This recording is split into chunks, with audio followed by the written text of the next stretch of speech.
Awesome. Welcome. Mhm. Kate, would you introduce me? Oh, yeah. And I have the pleasure of introducing you to.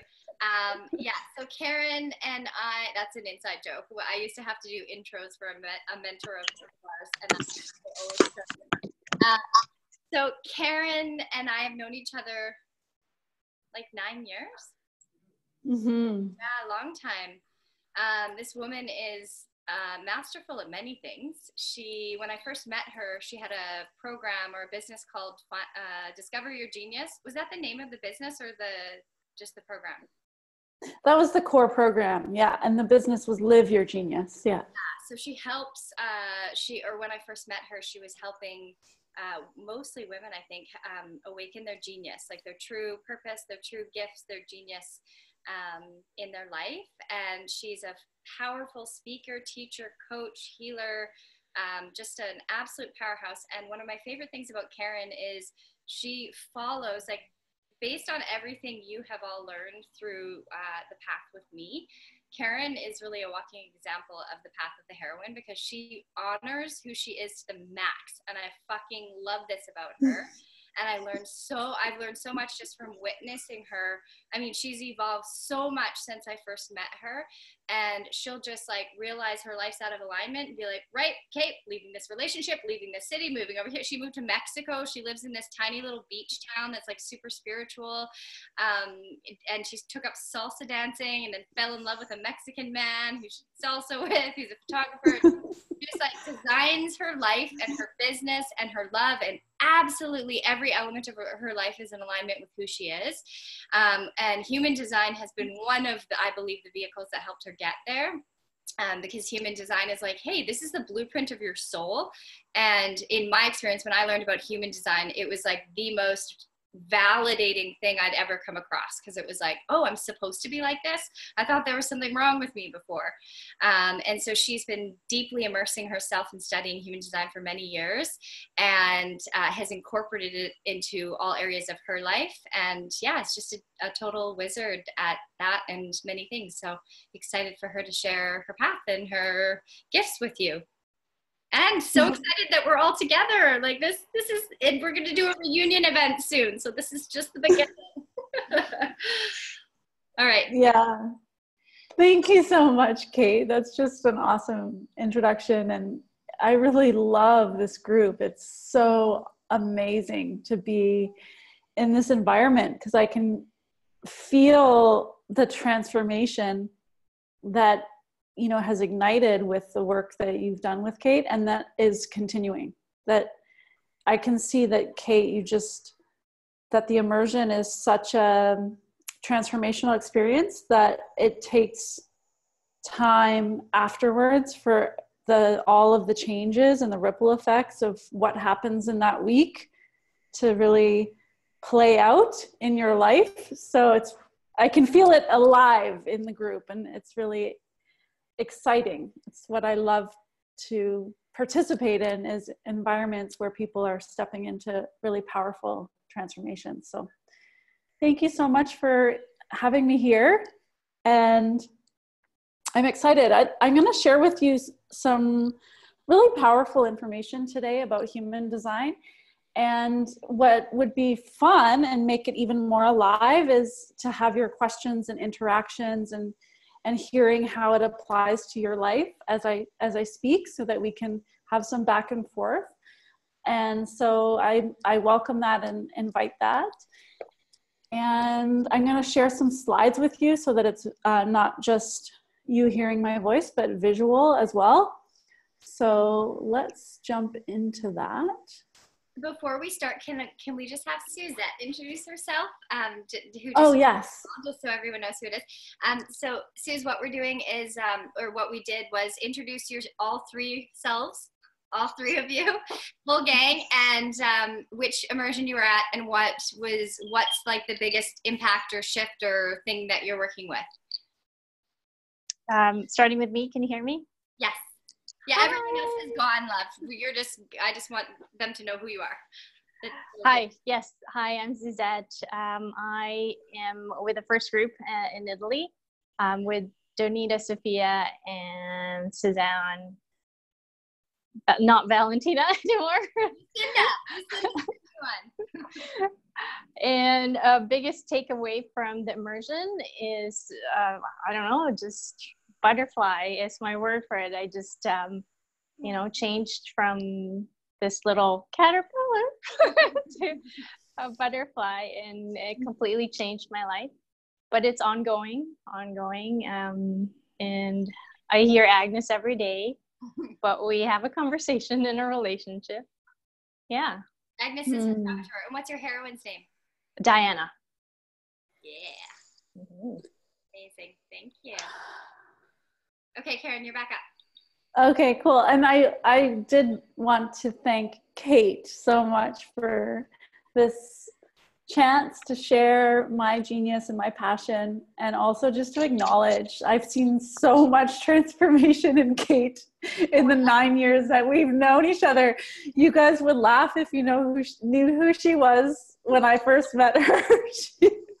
She was so dramatically different. And so I think that's, you know, we can't learn dramatic transformation from someone who hasn't undergone a dramatic transformation. You know, Kate was, she was always a really beautiful person, but she was a people pleaser, and now she's just so powerful, so beautiful, and still having that amazing ability with people. So it's such a nice combination of like power, but also real connection with people.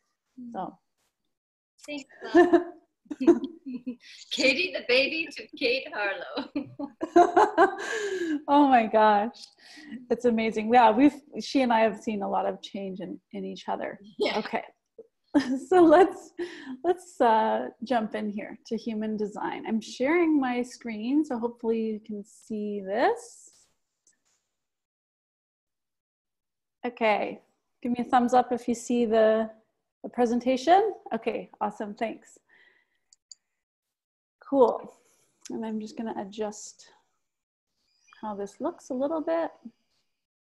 Okay, so human design, I just created this new website, Human Design Free School. It's still not quite up and running, but the beautiful watercolor images that you'll see today are from that new brand that I've created. So I'm pretty excited about it. And today we're going to be just discovering the magic of your human design. So we're going to be actually exploring what are the 4 different human design types.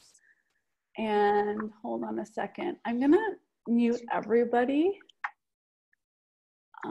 except for Kate and I. Okay. So, and then Kate, you can feel free to mute yourself if you need to make noise.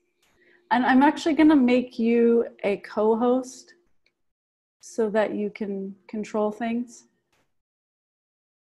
Let me see if I can do that.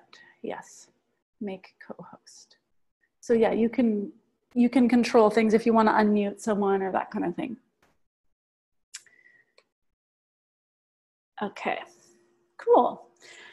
So what is human design? Human design is a system that calculates a chart based on your birth date and location. And the chart reveals quite detailed information about specifically why I like it. It's for decision making, how to stay in alignment with really the truth of who you are, and to let go of conditioning from the outside world, and to discern the difference between what other people want from you and what is your truth, and then to make decisions in alignment with your truth. It was a system that's channeled by the founder, who was a Canadian man, and he basically received all of this information in a transmission from a voice. So it has this mystical origin. And to me, I find the mystical origin of human design more believable than the idea that this possibly could have come through just a human mind. it makes more sense to me, the mystical origin, but I feel like that can be an area of skepticism for some people. And so one thing I like about human design is it's seen as an experiment. So everything that I share with you today, try it on as an experiment and test the hypothesis in your life and see, is this true for me or not? And I, even to this day, after having done hundreds of human design readings and been immersed in this information for years, I still keep that in mind, that it's an experiment, and I don't believe anything that I learn about human design just because I've learned it. I try it out, and what I keep finding is that a lot of it, most of it, is really resonant and true and helpful. So to the degree that this actually empowers you, that this helps you stay true to yourself, that this feels true in your life, that's how much I believe you should take from it. So take what feels empowering and true, and anything that doesn't feel empowering and true is not for you. So why does it matter? I mentioned a few things. One is human design is seen as a method of deconditioning. So that expresses the idea, that we come into the world and that we're influenced. And, just like I shared that, Kate, I hope it's okay that I said that about you being a people pleaser. And yes, just that would, sorry, go ahead. Yeah, absolutely. You have my permission to say anything about who I was. Okay, thank you. Yeah, well, that would be like Kate came into the world with a certain essence, and then she was conditioned to be people pleasing. So that wasn't actually her true nature. It was a conditioned behavior. And then as she came more and more into the truth of her essence, she was able to let that conditioning fall away. So that's what I love about human design, is that it helps you distill down to who you really are. And it helps with decision making. So that's just a practical thing that I think is really useful, especially for business owners, but really anyone that just really wants to live according to their truth. It's helpful to have a tool that you can rely on to make decisions. And it's also about shifting your decision making from your mind into your body. So it's a method of body-centered living. So if that resonates with you, that's one of the kind of benefits of human design. And that's very in alignment with the path of the heroine. So we talk about how the saboteur lives in the mind, and the heroine lives in the body, and that our truth and our wisdom and our inner authority, everything is in the body, and yet we're so conditioned by the mind, and that's the part that's leading. So the journey for everyone on this call has been and continues to be that constant, like, how can I get more into my body and be more here and be more in alignment with who I am, as opposed to listening to the conditioned voice of the saboteur. Exactly. That makes total sense. So this is just a little bit of my story with human design. This is what Kate and I met through our business mentors. And this was me, pursuing success. And I created a lucrative workshop business helping people discover their genius, which is really at the core of my passion. It's like, I want to live in alignment with the essence of who I am, and I want others to experience that as well. And then I had my human design reading, and I ended up really experiencing basically a huge influx of energy.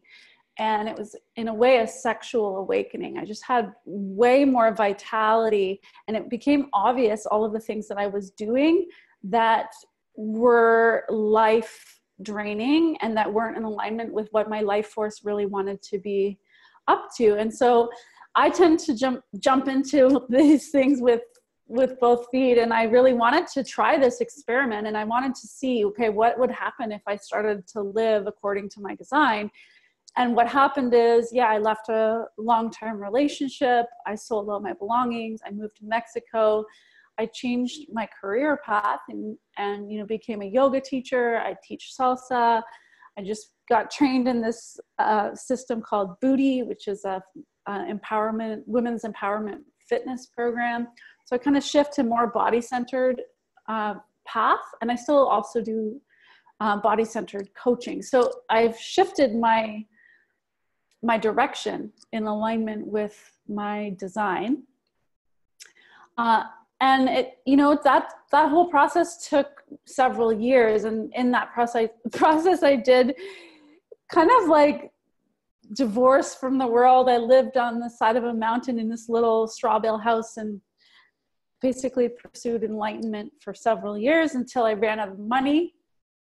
And then I, you know, felt like, okay, I need to reemerge into the world. I need to start contributing again. And I also need to make money and provide for myself. So I dismantled that business, that successful business that I had. And then I received a new model in meditation of love, sex, genius. I won't talk about it today, but this is kind of my own body of work that has emerged through the process of deconditioning. So I think that's part of the magic of human design, is like, really, you have no idea where this will take you when you truly surrender and start living according to your design. It's kind of like this amazing process of self-discovery. So I just shared, yeah, so now I live in this beautiful beach town and I teach yoga. I dance a lot on the beach, and I've met a beautiful soulmate, Rolando, who is, I mean, who's just like this photo. He's just full of love and light and bursting with this golden heart energy. So he's a real delight for me. We've also had a lot of struggles, but they've all been immensely empowering to learn from. So that's where I'm at now. And that's my journey with human design. I'd just love to hear if anyone has any comment. Then we'll go into the 4 types. You can unmute yourself. Quick question. Yeah. For the reading, does it matter so much the exact time? Can the like specific hour and minute and second, can it really make a big shift? Or is it the kind of an overall picture? Yeah, do you have an idea of when you were born? Yeah, I have, well, evening, I don't know if it was 10 or 11 at night or 12. I sent that to you in the email. I don't have the exact hour, so I was just curious how big of a difference that could make. Okay, yeah. Well, what I would do in that situation, and I'm sorry I didn't catch that in the email, but what I would recommend, you can take a moment and do this right now, is just looking up your chart at those different times, at 10, 11, and 12. Oh. And see if it changes that much. Usually it won't. Usually it will stay the same.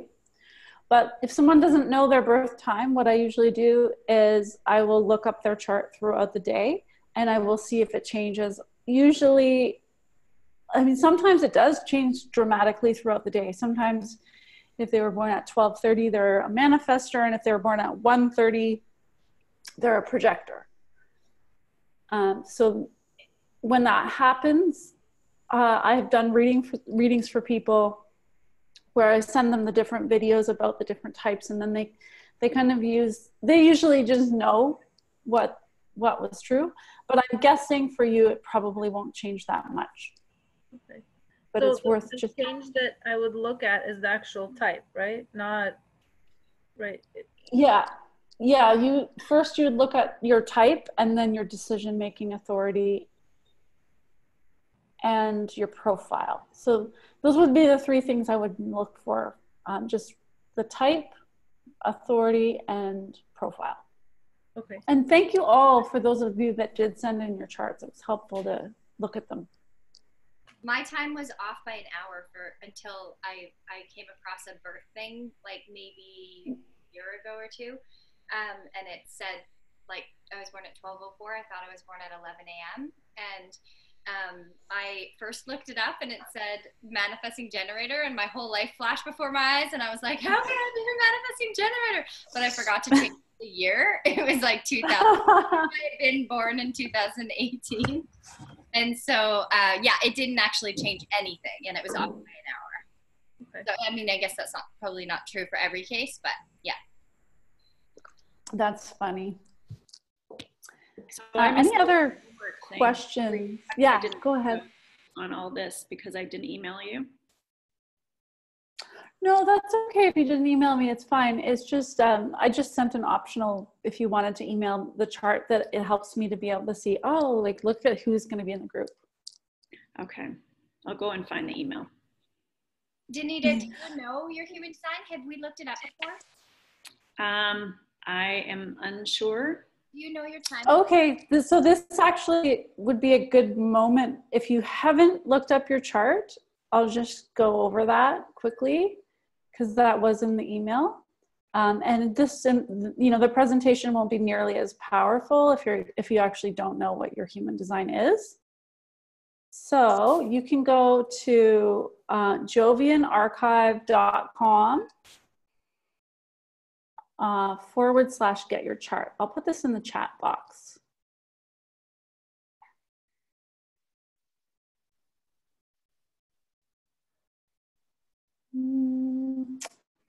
Let me see how to do that.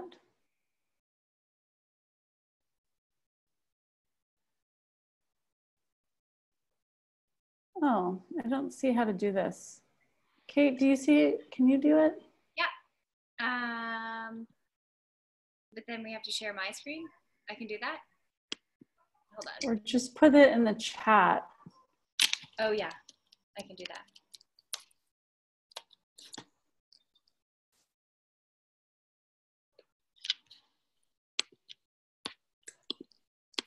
So you need to know your time of birth, your birth date, obviously your name, your birth date, the hour you were born, and the minute you were born, and the country and city. So if you do not know your time of birth, but you want to have your chart, obviously we can't guarantee that someone will respond right away, but maybe text moms, dads, whoever would have that information.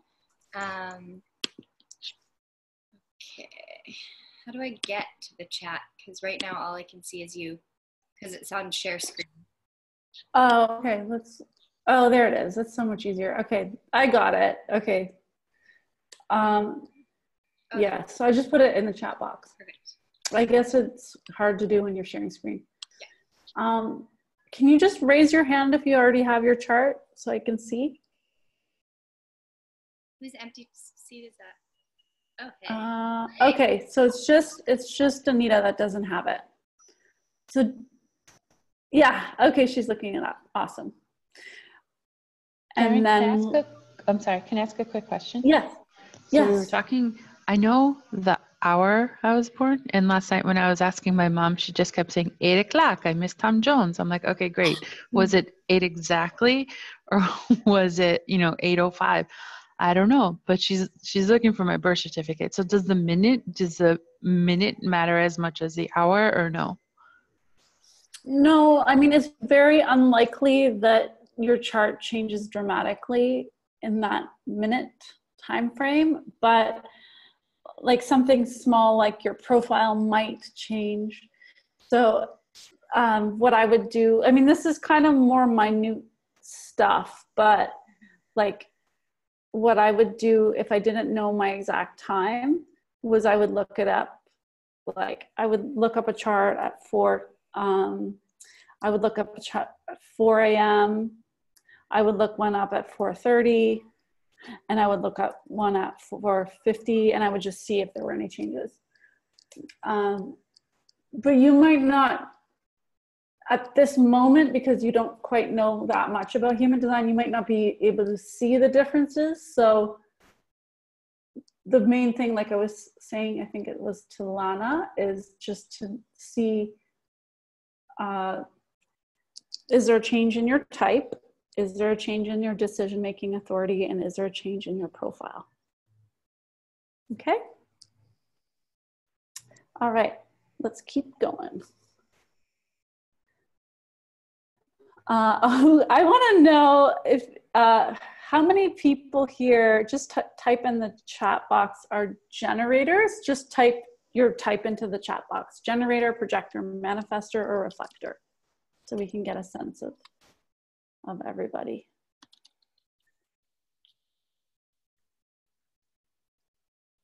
Okay, so Lana's a generator. I think it's Elena. Eleni. Generator. Mariko, generator. Where's the chat box if you're on a phone? I don't know. Do you know, Kate? I don't. But does Suze? Do you know? Because Suzette, you've been on. You use it on your phone. Do you know how to do chat? The chat box. Or why don't you just take yours and we can type it for you? Yes, Suzanne. What is yours? I'll just type it for you. Generator, but I also emailed you saying that I feel like I'm not a generator. Oh, really? Yeah. Gosh, I'm so sorry. I've been bad with email. To do it on the, accurate, you know? No, my mom can't remember. I was thinking of going drastic, like trying to hunt down the hospital and try and go that way. Yeah, Jeff's gonna do that because his mom's unsure too. So you don't know the time, Suzanne. Correct. I know that, like, yeah, she knew it was like after dinner, and I punched in like 11 p.m., but like that was just her best guess. So maybe just take a moment now and look up a few other charts, like 7 p.m. or 6 p.m. and see if it changes. Because if it's not that different, like if you're still a generator at 7 p.m., then it means you're pretty much a generator. Right. Also, to get to the chat on the phone, you just have to click on participants. Do you see it on the bottom? And then it opens up everyone in the chat, and then to the bottom left it says chats. Okay. Okay. So we've got a lot of generators in here. We don't have a manifestor. Yeah, that's so interesting. I wonder if anyone else is. Okay. Okay, great. And then Kate, are there many people that would be watching the recording potentially? Yeah, I imagine most of the ladies will watch the recording. I know that Patricia, I'm pretty sure, is a generator. Pretty sure. Yeah, I don't know. I think there's a lot of generators. I don't know if I have any designs I've looked at, but that's so cool. Okay. Well, it makes sense because we live in a generator world. So that's lesson number one. Most people are generators. So here are the 4 types: the generator, projector, manifestor, and reflector. And when we're talking about type, we're actually talking about what type of aura do you have. And aura is this idea that you have an energetic presence that extends beyond you. And human design says, okay, well, your energetic presence has certain properties. And when you honor those properties of how your energetic presence interacts with life, then you have things go more smoothly for you. And when you ignore those properties, that's when you're meeting resistance. So this slide briefly shows us the properties of these different auras. So we're going to go through each type and give you a sense of these auras. So the first type is the generator. And what makes a generator is that they have this center defined in the chart. So you'll notice when you look at your chart that some of the centers will be colored in, unless you're a reflector. And some of the centers will be left blank and that the terminology is defined centers and undefined centers. Anything defined in your chart is something fixed about who you are that's reliable. It's kind of like your character. And all generators have this center, second from the bottom, defined. And having the sacral center defined is basically this motor that is life force available for certain things. Generators make up 70% of the planet. So most people that you meet, 7 out of 10, are generators. And, you know, if you're not a generator, then, you know, automatically you're kind of already set up that you're not going to be able to function the way most people do. And to understand that you are different and you're not meant to be the same way that everyone else is.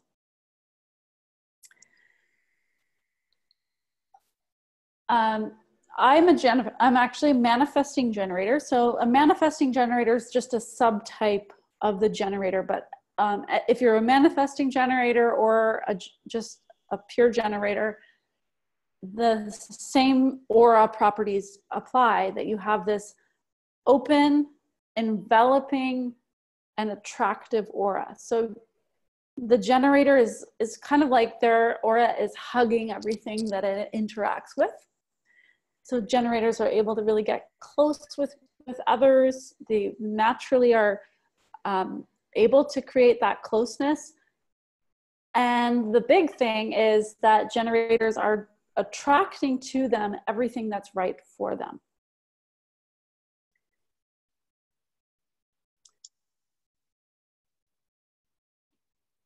So the generator aura is constantly pulling things toward it.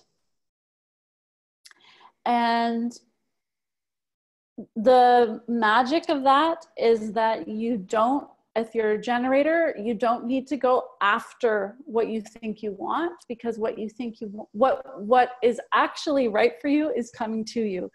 So generators are meant to be yin-like beings in the sense of not initiating and making things happen.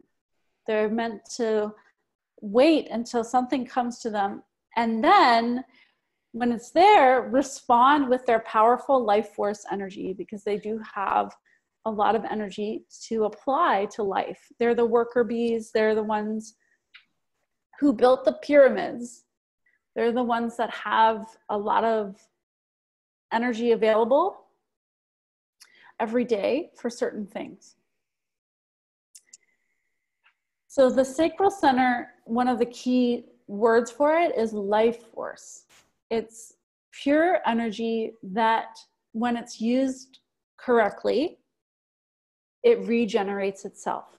So generators, like a typical generator, would go about using their energy. They might go to some sort of fitness class in the morning, and they might work during the day and then go out with friends and be exhausted at the end of the day, and then wake up refreshed and ready to do it all again, because they've used their energy well, and then it regenerates and they have more energy. And when it says and using up its energy correctly, that's referring to the idea that the sacral center is very sophisticated. It doesn't resonate with everything. It has energy for certain things and those things only. So that's what it means to be living according to your truth. Is it means that you're using your energy or your life force for the things that are right for you, and not depleting your energy with things that don't resonate and aren't right for you. And the sacral center actually makes sounds. It says uh-huh or uh-uh. Like, hey, do you want to go to Kentucky Fried Chicken for lunch? Uh-uh. Do you want to go for Thai food? Uh-huh. So the sacral makes these sounds of resonating or not, but it's also something that you can just experience. Like for me, when I came down here to Mexico, to this particular place on a vacation, my life force was so resonating with this place that I felt just like 100 times more alive. And then when I went back to the Rocky Mountains in Canada where I was living, it was like the whole place had died and had no life force. There was just, it was like living in black and white. It was so obvious. It was so clear. So you can experience this resonance in different ways. And one of the ways that you can experience this is through the sacral sounds. Sometimes we have conditioned ourselves out of making those sounds because they're not very sophisticated. So if you let yourself, you might start to notice these sounds and just let them come out. I had a session once with a friend of mine. I did a human design reading for her. She's like, oh, I don't make those sounds. I was like, yeah, you do. Girlfriend, you make these sounds all the time. And she would, you know, if I was talking, she would be listening and going, And so sometimes we're making these sounds and we don't even realize it. And that's kind of the fun of learning about ourselves, is seeing this play out. Sacral life force is regenerating when we're using our energy well, and it's degenerating when we're not. So when I had my human design reading as a generator, it was so obvious to me, all of the things that I was doing in my daily life that were degenerating. So I used to do a ton of one-on-one sales calls. I used to, I was delivering programs that were degenerating. I had basically everything in my schedule was degenerating. I didn't actually have genuine life force available for almost all of the things I was doing in my business at that time. And that's why the change that I went through was so dramatic, is because I was letting go of a whole ton of degenerating things that I didn't have genuine life force available for.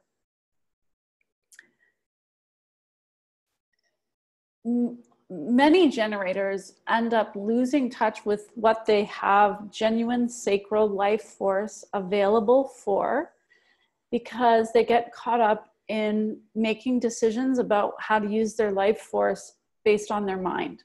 And, you know, thinking, oh, like I did, I want to be successful.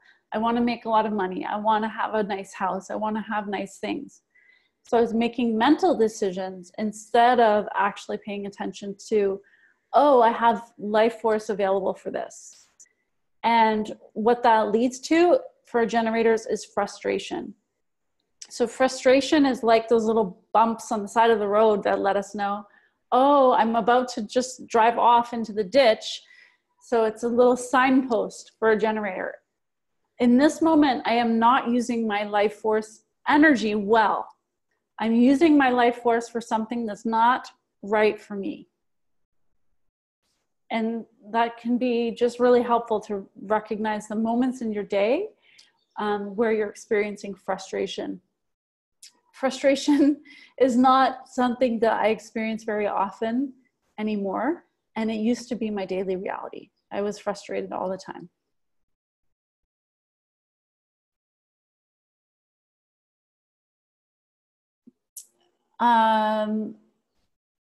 Yeah, I think I'll just let this one speak for itself.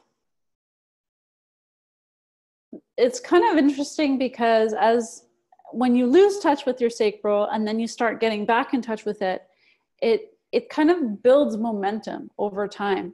And the more in alignment you are with how your life force wants to be used, then the more you're attracting and the more it regenerates, and it just keeps kind of gaining momentum and getting stronger. So it takes a little bit of time to get out of frustration and hopelessness.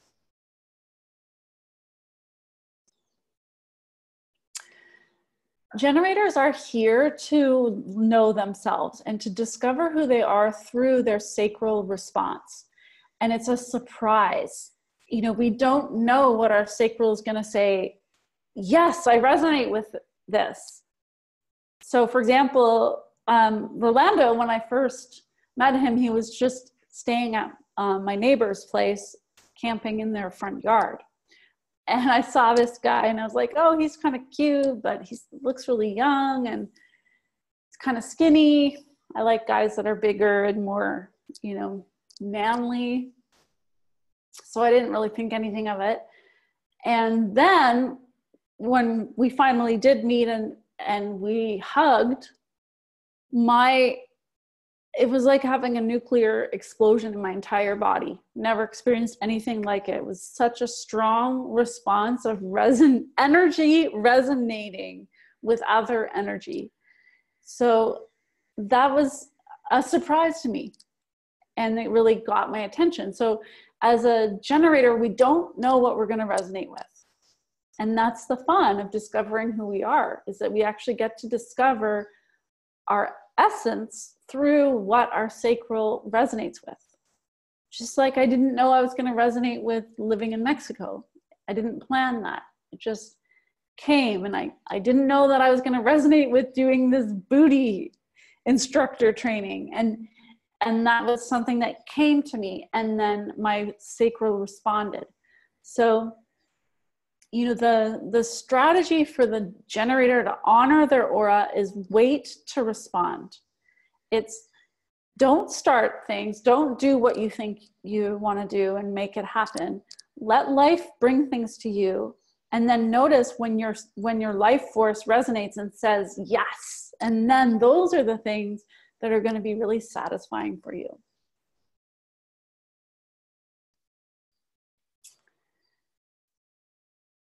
And this is magical. It's so magical to get to explore and discover what your life force resonates with. And it's very simple, but it's not always easy. And especially this is where the conditioning comes in, is sometimes there's a reason there's the word wait. It's, not as many things come to us as what our mind might think we should have and the momentum that we should have in life, especially at the beginning, that there might be periods where nothing's coming to you and you don't know who you are and you don't know how you're going to make money and you're afraid and your mind is taking over and your conditioning is saying you should be better, you should be this, you should be that. And it's really easy to take action from that place. And instead, you know, if you're experimenting with human design, you learn to not take action, to wait and to see what the day brings you that day. And then to notice the simple little things that take place, like your friend asks you to go out for ice cream and you resonate with that, so you do. And then when you're at the ice cream place, you meet so-and-so, and you know, we're following a little breadcrumb trail that life is showing us or revealing to us. And one of the things I love about human design, because I used to be really into the law of attraction and, you know, create your life and build everything that you desire. And I did that. I mean, when I met Kate, I literally created everything I wanted, or everything I thought that I wanted. And that what this human design showed me is, oh, there's also a greater plan for me than what I can possibly know. And life is showing me the way. Life itself is giving me clues and bringing things to me, and to start paying attention to that. So human design kind of teaches you how to be in relationship with life. I see someone commented. Breadcrumbs, yeah. Yeah. So as I was saying, the theme for the generator when they're living from the mind and not from their energy's truth is frustration. And then the theme for the generator when they are trusting their body, living in alignment with what they have energy for, is satisfaction. So the generator's life is about that. That was so good. I loved that. And for me, this was a big aha, because I used to be all about like, I want to be successful. I'm going to, have X, Y, Z materially. And to realize that my life actually isn't about being successful. It's about being satisfied. And that was a huge change in orientation in life. My life is about using my energy in a way that's satisfying to me. And, over a decade ago, I would have loved to be a yoga teacher, but I never pursued that because I thought yoga teachers don't really make a lot of money. So I wouldn't have allowed myself that. But now I really get so much satisfaction from being able to lead yoga classes. So that is the generator. And I didn't mention it, I usually do, but if you are not a generator, if you're a projector, manifestor, or reflector, you really do need to understand generators, because your clients, your boyfriend, your spouse, your colleagues, most people are generators. And as a non-sacral type, you can be of such support and usefulness to the people in your life by helping them honor what they truly have life force available for. And to start using your undefined sacral to feel into, is this generator in my life using their energy well or not? And that, it's absolutely no surprise to me that Kate has so many generator clients as a projector, and we'll get into the projector in a second, because, she can help feel into who is using their energy in alignment with who they are or not. So I'm going to just stop sharing for a second, and I'd love to hear from the generators a few reflections of what resonates or any questions. And just you just need to unmute yourself. Yes, Kate. I was just going to say, she just got off, but she'll listen to the recording. Suzanne, how she said she didn't relate to the generator. When she said that, my first thought, it's possible that she's not one, but my first thought is because I even know about her job right now. Like, I think that everything you said about doing things that aren't in alignment with things that activate her life force and that are actually sucking the life out of her. I know so many generators who, when I first talk about human design, they're like, I'm for sure a projector. It feels like anyone who's on a personal development path wants to be a projector, but that's because the people who say that, it's usually because they're doing a job, or it's usually work related, but doing a job that sucks the life out of them. And so they don't feel like they have this infinite life force or this really powerful life force, but it's because they're actually just out of alignment with what their truth is. So I love that. I just feel like the generator is so, it's cool that so many people are generators, because it feels like it's so alignment. It's in such alignment with the path of the heroine, which is like only following what feels good, only following what actually lights your sacral up. What are you guys laughing at? There's an inside joke going on? What's happening? I think it's only Lana that's laughing. I'm not the only one. No, there's two of them, and I'm like, how are you texting each other? Lana, what are you laughing about?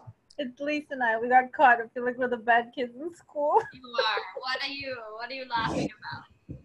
I was going to send Lisa something that I wrote, but that you read, Kate, already. And I was saying that I want to hear about Lisa's type, because she's so unique. But I can also share as a generator. how much this makes sense. I was the one that wrote about the breadcrumbs, that things come to you and just follow, I don't know, the yellow brick road type of thing. It happens. It's happened before a lot in my life where I just bump into people and it's like this insane connection just out of nowhere. It's happened a lot even before the emergent, but I feel like it makes more sense obviously listening to you, but I had an experience and I shared with Lisa over text. That's I was just in Peru, and I also have a craziness for Latin America, and I met someone, and I've described this literally to several of my friends in the same exact way that you just described what this is about, is it's coming to you. When I meet guys, usually I'm the one kind of excited and I tell them things, and with this one I was there, and he was kind of on the side, and I knew he was there, and I knew he was paying attention, and I was just being myself when we ended up having an incredible connection, and it felt so different than anything else. It was just, and he appeared in the Amazon. I mean, I had to go to the Amazon to meet this person. It was really wild. And yeah. You have this everywhere, like the Einstein and the Rabbi book. And by the way, made an appearance again in a yoga class. Yes. So yeah, this does make a lot of sense, where things kind of just come and you don't have to force it. Yeah, exactly. And then the rest of the time when things aren't coming, you just chill and live your life. Don't be freaking out all the time that nothing's happening and you're gonna die because you're gonna starve. I'd love to hear from, is it Elena or Eleni? Yeah, will you share? It just like everything that you were saying, I was like, oh my gosh, every time I just sit back and wait for something, it's amazing. But then I have you have to go out and find what you want and find the job and find this and find that. But then when I just sit back, I'm like, it's going to happen. Like always inside me, I've always said, it's going to happen. Just don't freak out. It's going to happen. And it's just making sense now how my mother has always told me my whole life, I don't have patience. And I know I don't have patience. And I fight against reality a lot of time, but I've been forced to face and just sit back and deal with stuff since October and be like, okay, I'm letting go, and whatever happens, happens. Mm-hmm. And I mean, I'll just share real quick. I've had like major health crises, and every time I fight it, I get sicker and sicker. But then when I sit back, I'm like, okay, I'm getting better now. So it's just odd, like crazy odd. That's awesome. Yeah, and I feel like that's the biggest thing that human design has to share, is how to surrender, how to actually trust life. And the more that you just wait to respond as a generator, you get to see how you are cared for by life. I'll share a quick story, because I like I said, I let go of my income in the way that I was making money before. And there was a period last year where I had no income, and I was just like, oh my God, am I going to die? Like, am I gonna starve here in Mexico? And so then I just remembered, okay, Karen, go back to the basics, wait to respond. Like, what is actually coming to me to respond to? And the only things that were coming was my friend invited me to like be a cocktail waitress at her party for free, like just so I could attend the party. And then my other friend got a burn, and she needed to drive into the local town to get burn treatments every day, and I have a car. So I was like, okay, I can be a taxi driver and a cocktail waitress. But these little things I was responding to, I was like, okay, I have life force available for these things. And at the cocktail party, I met a woman. I looked into her eyes. I saw this sparkle, and I was just like, I need to know this woman. She and I have collaborated, and now I lead retreats and teach yoga at her incredible property, unbelievable property. She's actually built a yoga deck just because I asked her to. And then my other friend ended up becoming like one of my best friends because we have this time in the car together, and it's such a satisfying relationship. So we just can't know what is in store for us. Okay. I just wanted to say one thing for the manifesting generators in the house, that it's even harder for the manifesting generator to be patient and to let things come, because you actually, as a manifesting generator, have the ability to initiate and kind of make things happen. So, you know, for you, the waiting to respond is even harder, but even more necessary. Danita, did you end up finding your chart? Yeah, I did. Manifesting generator. Okay, yeah. I plugged in a few different times throughout the morning. But I'm pretty sure it was 8 a.m. and it was the same on all of them. Okay, awesome. Yeah. Great. Yeah. That's and nice to have that. A lot of this resonates, but are you doing something on the manifesting side? Like it's a manifesting generator too, kind of, I take it? Yeah, I think I'll speak briefly about the manifestor, but I'm not going to go into it too much because I don't think we have any manifestors.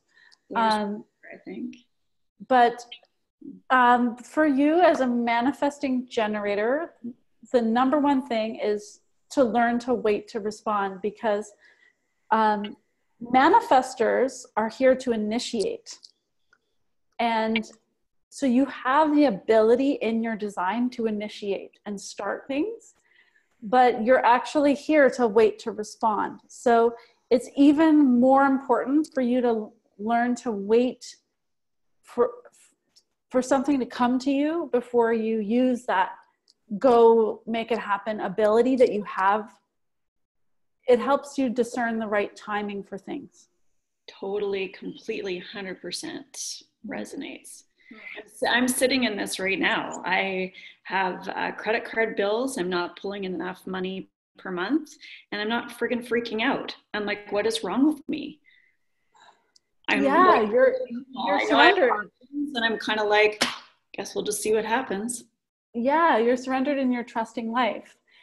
And when you resonate with something and you feel like it's right for you, then you can just go make it happen, use all your energy and your ability to initiate and get things done towards those things.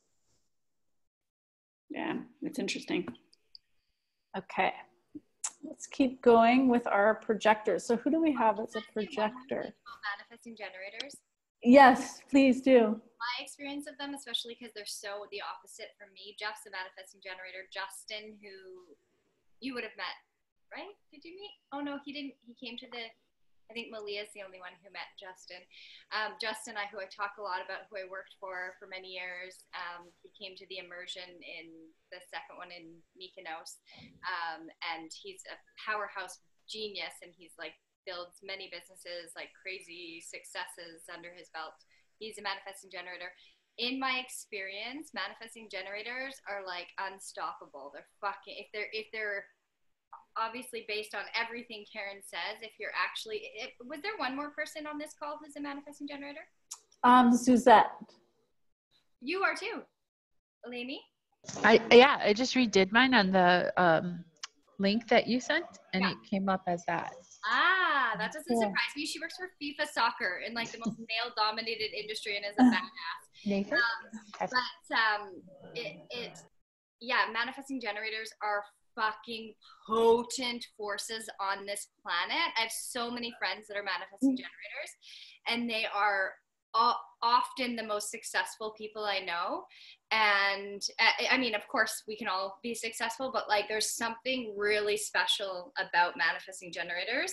And I think it's that combo of being the generator and having the life force, as long as you're in alignment, to move mountains, like to do things as long as you're following and responding. And then the manifestor is like kind of magic energy. It's really results oriented, and so in my experience, they're just really powerful people. You're one, right, Karen? Mm-hmm. And Feel In is one, and they're just really, really powerful. Wow. Or generator, Phelan? Phelan's a generator. Just a generator. She has all 4 motors defined, so that. Oh, that's why. Yeah. There's so many, but yeah, they're potent. That's really cool reflection.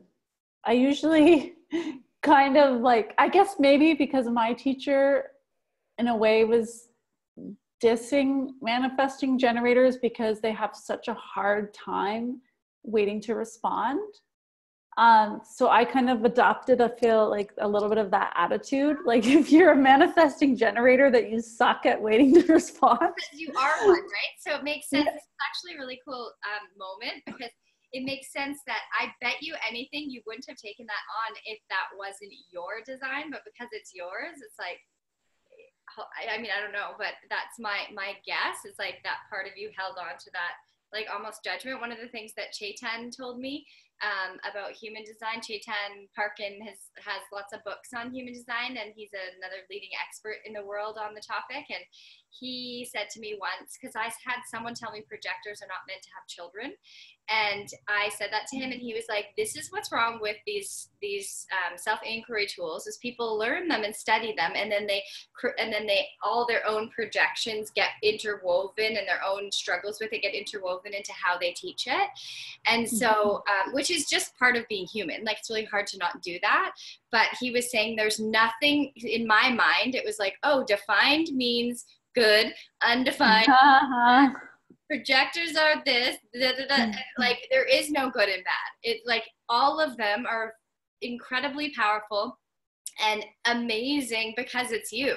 And when you get into alignment and you, like Karen said, like, feel what resonates and play with it and use it as a tool to understand yourself deeper and to actually give yourself permission to be who you are. And to the more that we do that, the more that you just love your life, because life is in alignment with who you really are. So yeah, I love learning that there is no good and bad red mirror, but I find manifesting generators powerhouses, like crazy forces. Yeah. Cool. Kate, I wonder if you're the only projector. I feel like I wish I knew everyone's, because for people who are watching the recording. Yeah, maybe we should have done that, but anyway. Sure someone else that's a projector, but I can't remember who it is. Okay, well, we'll go over it quickly, but projector, at least you can understand Kate and why she's so good at what she does. So projector is the second most common type, about 20% of the population. And what makes a projector is that they have no sacral definition. So this center will be undefined. And then they also don't have any connection between one of the motor centers and the throat. So basically there's 4 motor centers, these 4 here that I'm kind of circling, that have energy to propel you forward. And they don't have a connection between a motor and the throat. And the throat is where everything in the graph is trying to make its way into the throat to be expressed, either through action or through words. So they do not have any consistent mechanism for expressing energy to propel them forward. In another related system, they're called supporters, because they actually really need to be working with people, because on their own, they don't have any kind of make it happen ability. They really need to be working with others in teams, or somehow focused on other people in their work. Projectors are amazing. They have an absorbing and penetrating aura. So those are the two characteristics of their energetic presence. They're absorbing, almost like they're eating their environment, or they're eating the energy of the people around them. They can just taste it. They are absorbing all of this information from the people around them, things that they have no logical reason for possibly knowing. And then they're penetrating with their focus. And, you know, they're perfectly designed for interaction with generators, because generators have an open aura and projectors have a penetrating aura. So I have a photo of that somewhere. Let me just show that. Maybe I don't. Okay. So one of the characteristics of the projector is that they have an undefined sacral. And this is true of projectors, manifestors, and reflectors. So this point is true for all three of the types that aren't generators. Having an undefined sacral center means that you don't have that sacral life force available consistently. When you're around a generator, you will be taking in that sacral energy and amplifying it. So that's how the undefined centers function with the defined, is the undefined center takes in and amplifies energy. So when a projector is around a generator, all of a sudden they become like super energy bunnies, and they're taking in that energy and they're amplifying it. So they can just go, and go without even realizing that they're completely exhausted. And not knowing when they've had enough is really common for anyone that has an undefined sacral.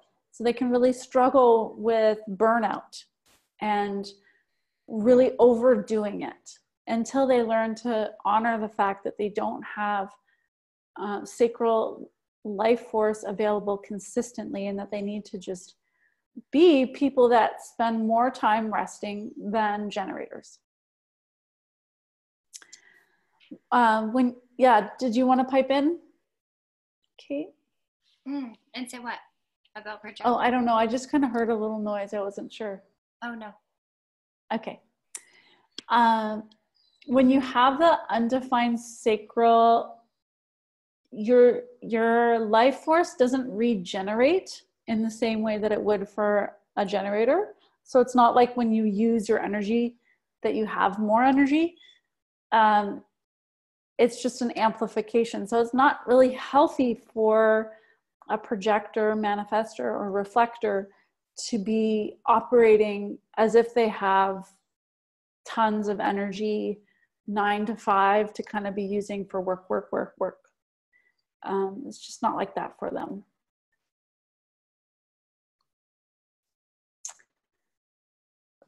So people that have the sacral center undefined are more here to be specialists who share highly valuable, concentrated information in a short amount of time.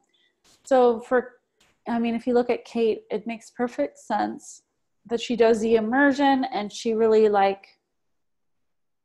does this dramatic, powerful transformation with you.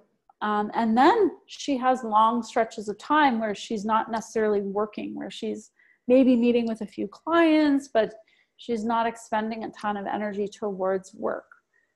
She probably needs a lot of time after the immersion to recover and just rest. Whereas a generator, if they were using their energy well, they could do something like the immersion and then just kind of bounce back in a day and be like, okay, what's next? So the next trait of the projector aura is the absorbing and penetrating aura. So because of the characteristic of the projector aura, they're here to wait for invitations. And wait for the invitation is their cue, just like wait to respond is a cue for the generator. The projector is wait for the invitation. So because projectors are receiving all this powerful information from their environment and from the people in their environment, they absorb that information. And then they have this penetrating focus. They're really here for deeply intimate connections and interactions, especially with generators. And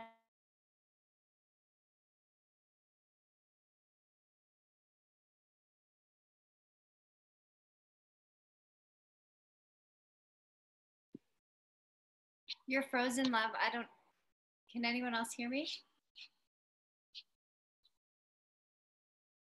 hear you, but I think we lost Karen. Yeah, I can hear you, but no Karen. Where'd she go?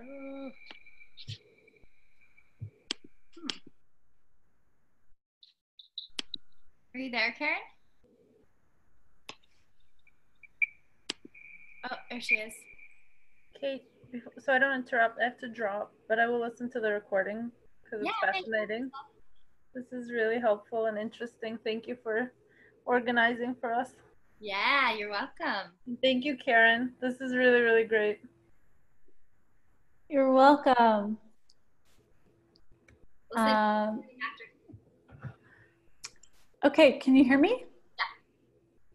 Yeah. Okay, great. So I just dropped off for a sec. Yeah, it just froze. Okay. Cool. Kate, feel free to just also, if you have any feedback about how I'm doing this, let me know. Yeah, that's great. Yeah, so the projectors kind of like, they're called the cosmic surgeon, where they, like if you need surgery, a surgeon is highly paid, highly valued, highly specialized in what they can do. They go deep inside of you, and it's incredible, so valuable, life-saving. But if you didn't want surgery and someone gave you surgery, it would be really invasive, and you would probably not react well to that person. So it's kind of the same thing with a projector. It's like, if you didn't ask them what they see and they just tell you, it can be so penetrating that it's kind of irritating. Like you didn't really want to hear it. But if you needed their help and you were open to it and you asked them, they could really do their magic and say to you the thing that would be so transformational for you, because they have this gift of vision and recognizing. So that's what waiting for the invitation means, is that projectors learn to see who is ready for what they see and who's inviting their wisdom.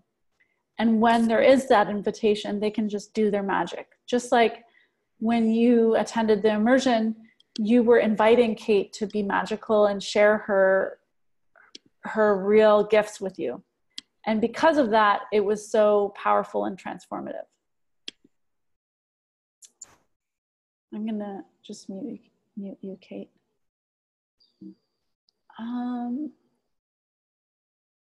So the last thing about the projector is that they really have this gift of recognition and the ability to really see who you are, and they're here to be recognized. So for the projector, seeing who sees them and who recognizes who they really are and the magic that they have is what allows them to know if an invitation is right for them.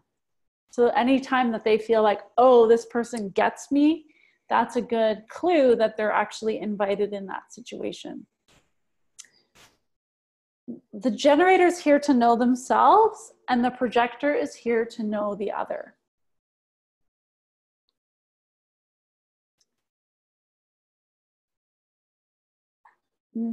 And for a generator, it can feel very intimate to be seen by a projector, because oftentimes people don't ever feel like they're so seen as they might feel when a projector focuses on them. So if you are a projector, you can experiment with not initiating and being. The more that a projector is just kind of hanging out in their own magical frequency of who they are and their essence, and then like broadcasting their essence. I mean, they do need to give the world something to see. So I've seen Kate do that through Facebook Lives and kind of putting her message out in a broad way, and then seeing who sees her and being able to bring her focus to the right people. But the more that projectors can kind of wait and just let invitations come to them, the more irresistible they are. Projectors are designed to attract attention. So they can really trust that invitations will come, but often they fear that no one will ever invite them, which just isn't true. When projectors share and share their magic and their focus without being invited, they often meet rejection because people aren't quite ready for what they have to say. And that can feel like no one sees or appreciates or values you, even though you just gave them gold and diamonds. What you offered is lost, and so projectors can become bitter. In contrast, when they are waiting for the invitation and they're sharing where they are recognized, oh, I guess I'm missing that slide. Their theme is success. So projectors are here to experience the success of being recognized and being such valuable, incredible guides. Almost all of my biggest mentors have been projectors. And why is that? Well, a projector can really absorb who I am. They can see when I'm using my sacral life force well. They can help guide and direct me in the best use of my abilities. So I find them extremely valuable. Anytime I meet a projector, I often ask them, hey, like, what do you see? What do you see about the situation? What do you see in general? They have so much wisdom to share. So we need to love the projectors in our lives. Kate, anything you want to say about that? I'll just unmute you. Oh, you unmuted. Yes. It was all good. Yeah, it's all so true. Like, I burn out really, really easily.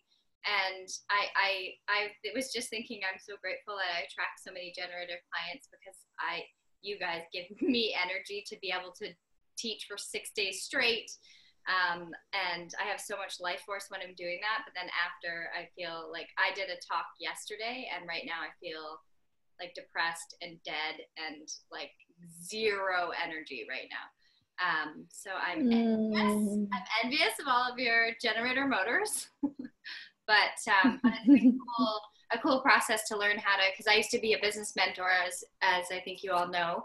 And I came from a company that worked in a very generator way. And it's been really nice to design my business in a way that really honors who I am. So, and yeah, I'm excited to hear more about the Reflector, because for Lise, because you're so unique, it's so easy for us to get confused in the world full of generators and think we're supposed to be like them, and then we get burnt out or like sick or whatever. But yeah, it's so cool to know like what blueprint you're working with, so that you can just design your life, the sacred container of your life to support that. Yeah. Beautifully put. I love it. Okay. Yeah, let's skip to the Reflector since Lisa's with us. And we'll come back to the Manifestor.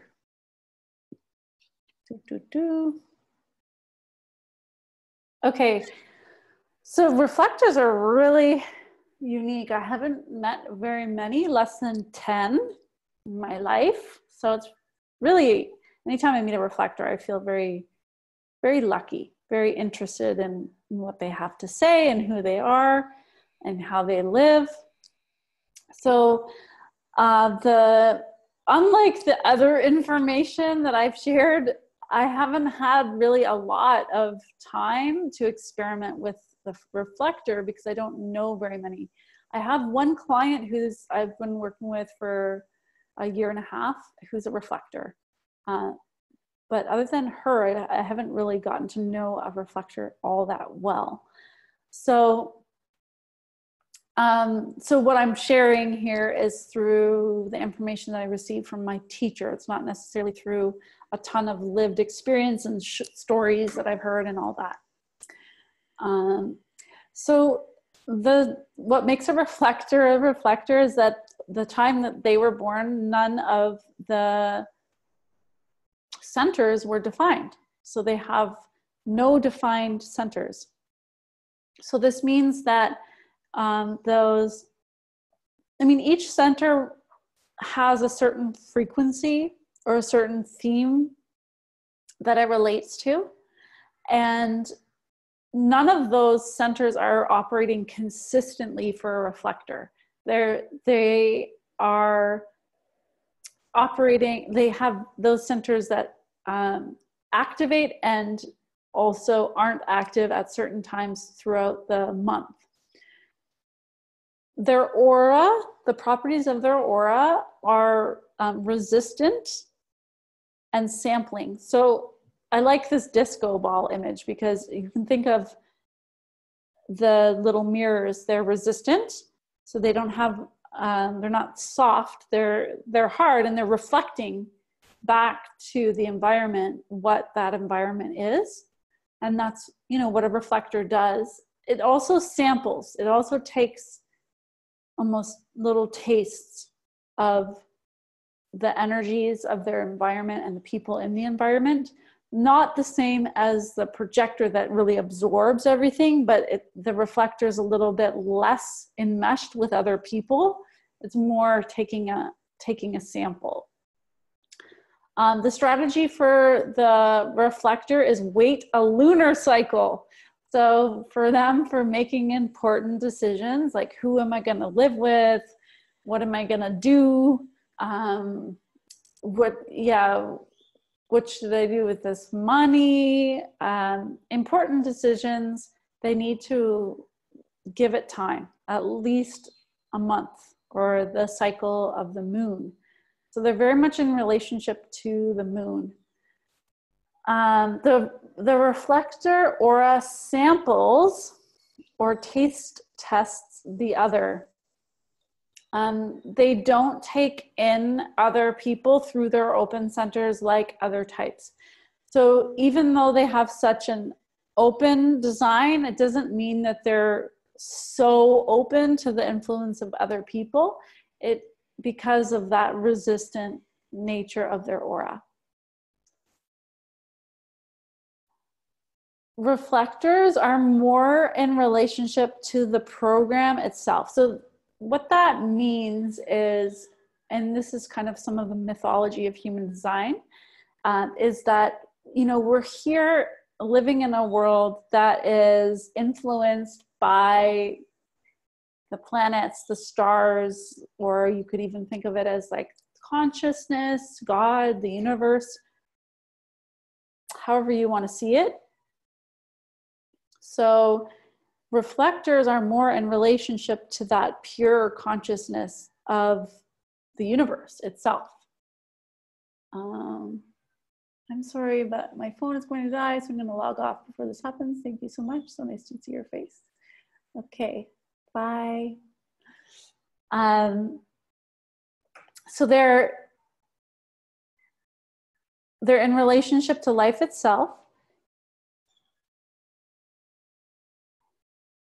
And they are literally changing every day, the reflector.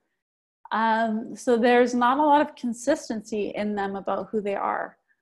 And I'll show you how this happens. So as the moon is transiting and the stars and everything's aligning differently, their chart actually changes. So if you look at, here's an example of every day from the 14th to the 28th, that on this day they were a reflector, so no centers were defined, and then they were a projector, and then they were a generator. So their chart can be different. Centers and channels are getting activated at different times throughout the month, and it's the same every month. So they're kind of going through these changes. Some days they might have more energy than others, and that's why they need to wait a whole lunar cycle, because one day they might see a decision this way and be like, oh yeah, this is what I want. And then the next day it looks completely different. And over the course of the month, they're going to hear themselves saying different perspectives, and overall, by the end of the month, they'll probably have a good sense of the right choice for them.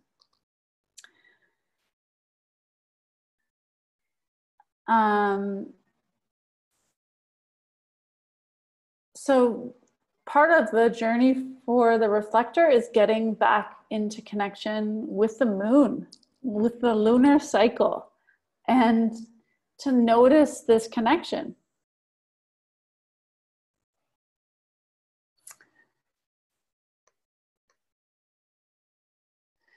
It is recommended that reflectors spend at least a year getting back in touch with their lunar cycle, feeling its movements, and noticing how it changes what they see inside and out. When something has come to the reflector that they need to make a decision about, they find their truth by wading through at least one lunar cycle and talking about the decision with people they trust. So that's an important aspect of decision making for a reflector, is to just hear themselves talking.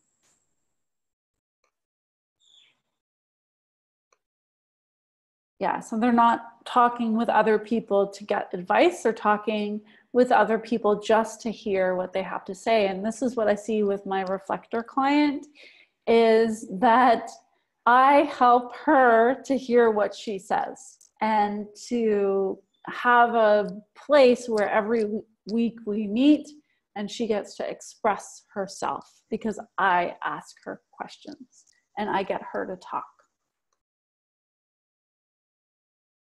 Part of the magic of the reflector is that they can see who is operating just from homogenized conditioning and who is truly unique and being themselves. So they're able to reflect uniqueness back to people who are expressing uniqueness. And reflectors are here, there's 1 in every 100, because they're here to reflect their environment back to itself and be kind of a gauge for the health of a society. So if they're in a place that is healthy, they're going to be healthy and happy.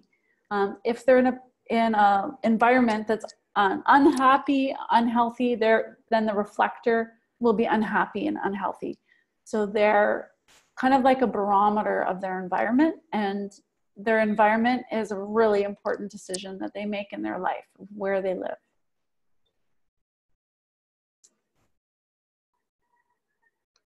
Yeah.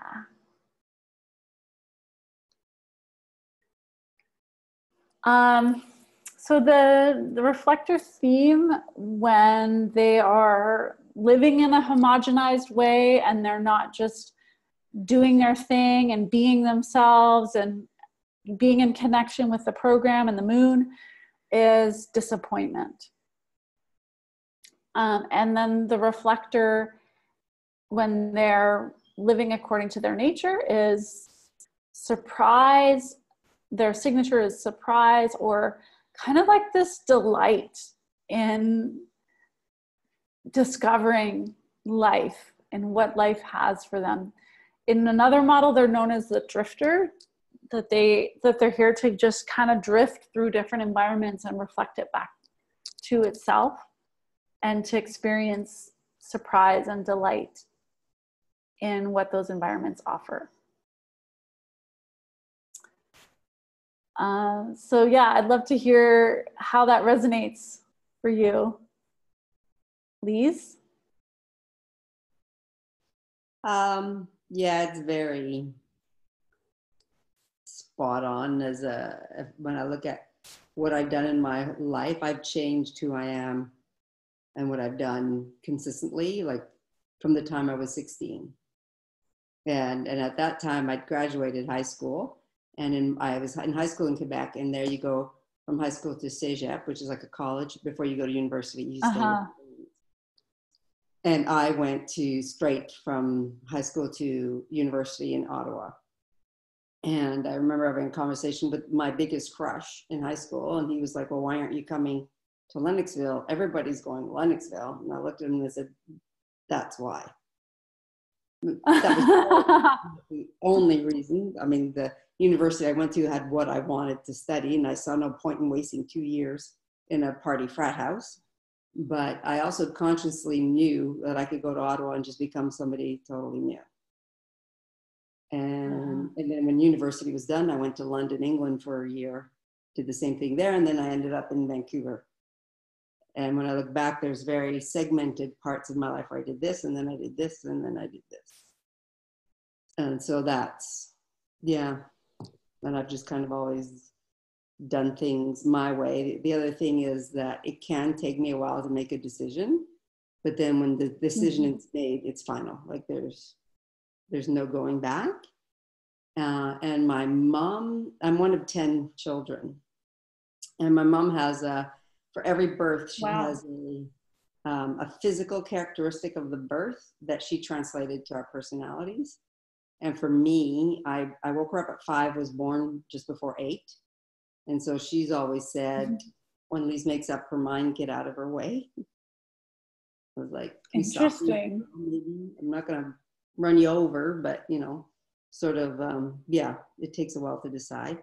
And then most recently, the unhealthy environment was definitely an unhealthy Lise. And that's when I met Kate, when I was introduced to Kate, and I was working in Qatar and basically feeling sick to my stomach every day. So I quit. I'm no longer doing that. I'm not doing anything right now. So we'll see. But yeah, I know all of this makes sense. And the sampling of things, yeah, that's also true. It's like I will take what resonates for me with this, take what resonates for me with that. And when anything goes too much, too far, too, I don't know, there's a certain tipping point where something just becomes too much of it. And I'm like, yeah, no, we don't need to go to, I don't go to extremes in those things. It's just, I take what works. And she just did yoga teacher training in Thailand right after the immersion. And then she's going back to Thailand again. She's living in Germany right now. Like it's so true. Even since I've known you. Wow, that's so interesting. Yeah. Yeah, so, that makes a lot of sense. Times is that there are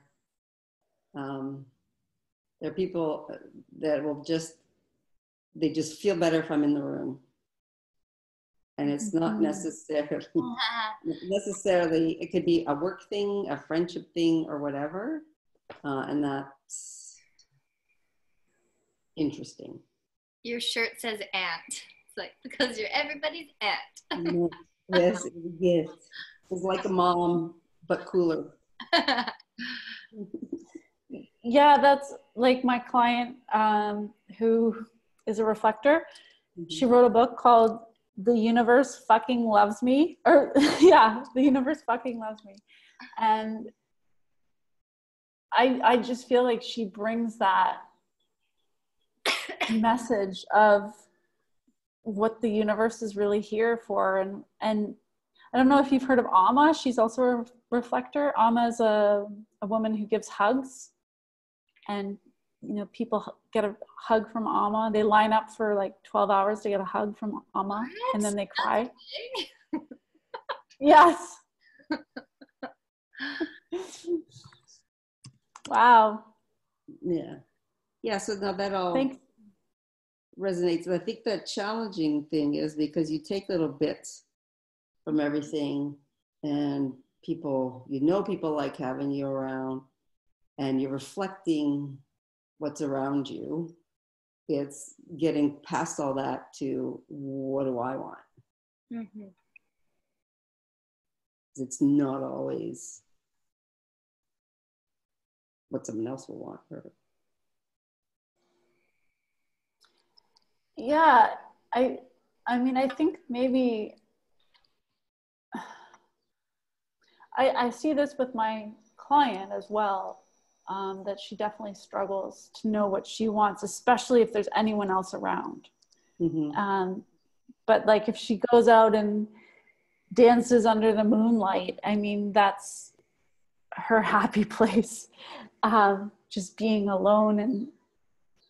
And But in a way, as a reflector, you are here for the benefit of others as well. Like, so it's kind of a combination. You do need to honor yourself, but you're also not here for yourself in a way. You're more here to be a barometer of the health of your environment and to reflect your environment back to itself.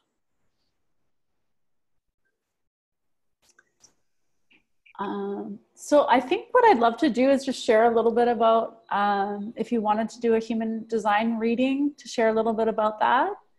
And then maybe either end the recording and do a separate recording about the Manifestor, or I can just talk about the Manifestor at the end. Does that sound okay, Kate? Yeah, I would say after you talk about your human design readings, do the Manifestor just on the same recording, because I'm sure there's got to be someone of all the ladies, someone that's a Manifestor. Maybe not, but. Who's a Manifestor? Yeah. Sure. Okay. Can I ask you one question as well? Because in your email, yes, maybe you'll touch on this when you explain what the readings are like. You said something about there's not that many reflectors, but also is it a 6-3? Your profile. Yeah. Yes. I'll tell you about a little bit about the readings, and I'll mention that. Thanks for that question. So yeah, I do human design readings, and I recommend you get a reading. If you feel like you're resonating with human design, getting a reading is a great idea. And whether it's with me or with someone else that you resonate with, it's really the best way to learn about your design, because someone can like really look at your chart and help you understand it. When I do a reading, how I do it is I share with you 2 videos. And the 2 videos go over your type and your decision-making authority. So like if you look at your chart, you'll see your type. That's what we went over today. And then you'll see where in your body are you meant to make decisions from. So, for you, Lise, it's lunar authority. So in a way, it's not even your body. It's actually hearing yourself talk over the month. But for most people, it's one of 3: emotional, sacral, or splenic. So I'll send you a video about that. And those 2 things, your type and your authority, are the most important aspects of your design to really learn how to live experientially and day to day. So for me, this is my approach to human design, is I'm interested in helping you embody this and live according to your design in your day-to-day life. So unlike other people who do human design readings, I'm not going to spend a ton of time on the little minute details of your design that might be interesting, but they're not life-changing. I'd rather spend time with you on the things that you can implement and live in according to. So that's why I send you a couple videos in advance, because I used to spend the whole reading talking about those 2 things. And now I just send you a couple videos, you watch them, and then in the reading, when we meet for 90 minutes, it's usually a little longer. So I like to say leave at least 30 minutes afterwards in case we go over. In that meeting, I'm going to go over the other aspects of your design. I like to focus on what centers do you have undefined in your chart, because those are places where you're receiving conditioning from the outside world and where you can get pulled off course. So understanding your undefined centers, and I also look at what is your profile. So that'll be the number on your chart that says like 1-3 or 4-6, or in your case, Lee's 6-3. And that has really so valuable information about just who you are, your role in this life. So Lise, I was just saying, like, the 6-3 is a relatively rare profile. I haven't met a lot of 6-3s. I've only met maybe 3 or 4. I don't really have time to go into it exactly, but it's kind of like the end of the whole cycle is the final profile, 6-3. So it's kind of like, in a way, you're a being from the future. You're an example of where humanity is headed as a 6-3. Well, that's a good point if I do say so myself.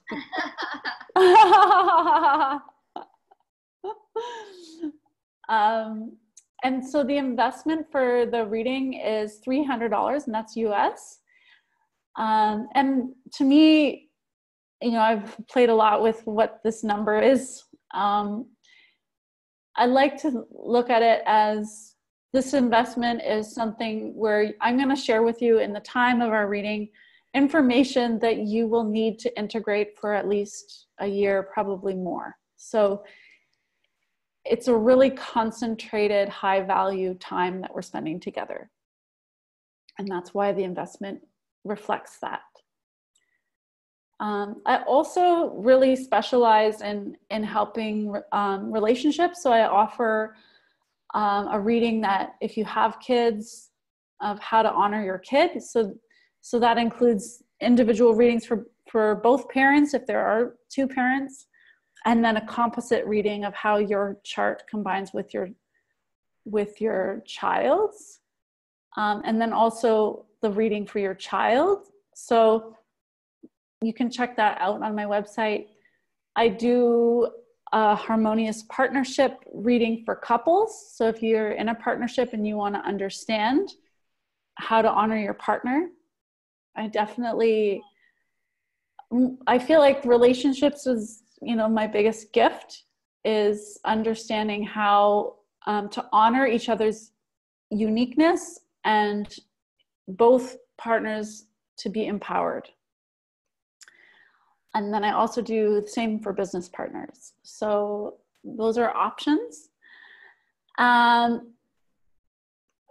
Today, I'll just show you where you can book it. It's on my website. My website's lovesexgenius.com.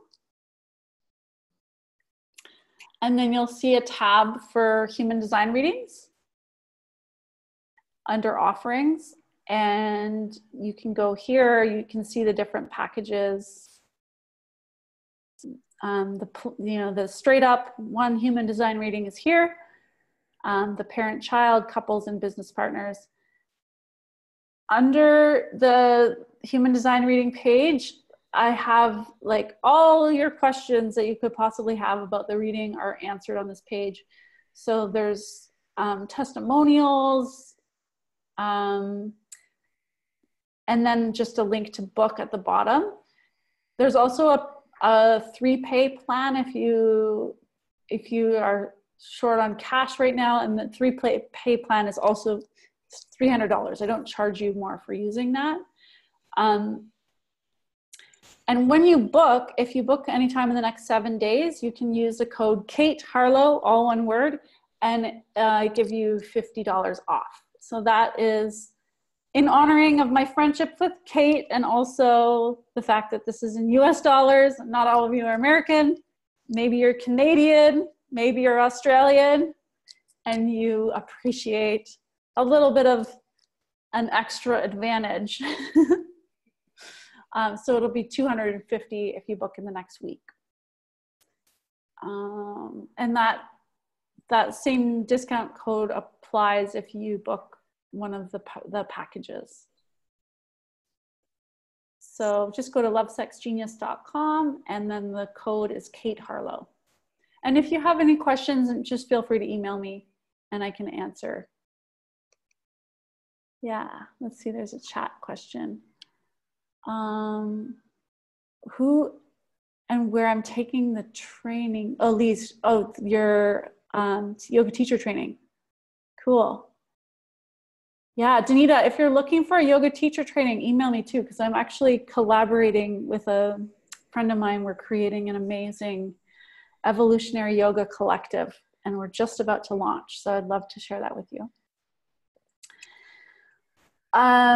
So that's the reading. Any question about the reading?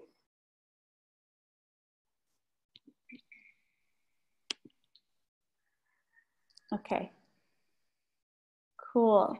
Kate, I'd love if you would just speak for a minute. I just need to run to the bathroom. Oh, yeah, I need to too, but hey, I'll speak.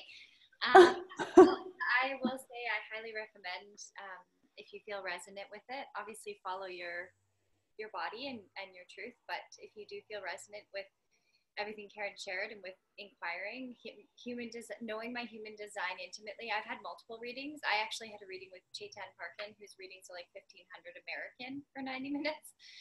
And I had a reading with him, and it was fucking life-changing. Like, and the reading I had with, I had a reading with a projector years ago, like probably 5 or 6 years ago, and I still listen to the recording.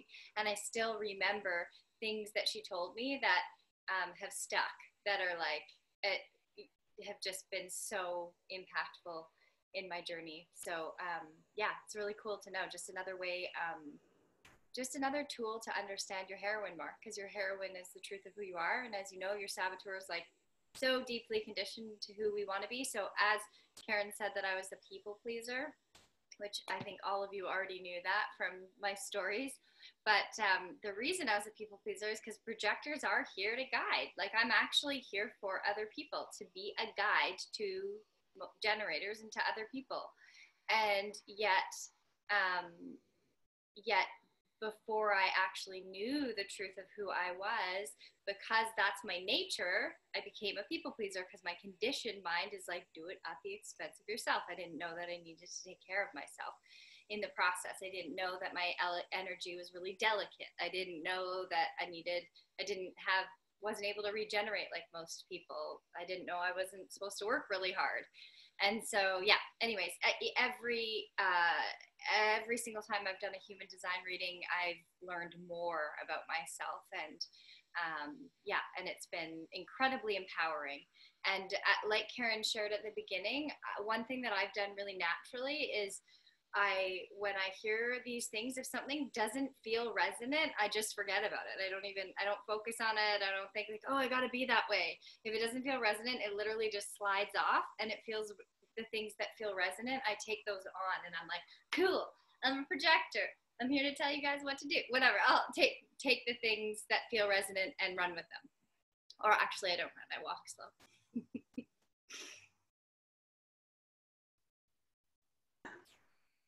Awesome. Thanks, Kate. Okay. So yeah, let's talk about the manifestor, because this is applicable if you're a manifestor, or some of the traits of the manifestor are applicable if you're a manifesting generator. So I'll go over that with you here. Let me just find it. Okay, so the manifestor is only 9% of the population. And what makes a manifestor is that they don't have the sacral defined, but they have a connection between one of these 3 motor centers: the root, the solar plexus, or the heart, ego, will. This one has 3 different names, and the throat. So they have a motor to throat connection, which means they basically have this ability to kind of get up and go, initiate, make things happen, create the life that they want. And they are the ones of, like, all of the types, we're all conditioned that we should be like manifestors. You know, we should go out, make our life happen, create what we think we want in life. But actually only one type, 9% of the population, the manifestor, is actually meant to do that. There are more yang style type, because all of the other 3 types, the generator, the projector, and the reflector, all have the word wait in their strategy. So the strategy is, you know, be passive, be yin, wait to respond, wait for the invitation, wait for a lunar cycle.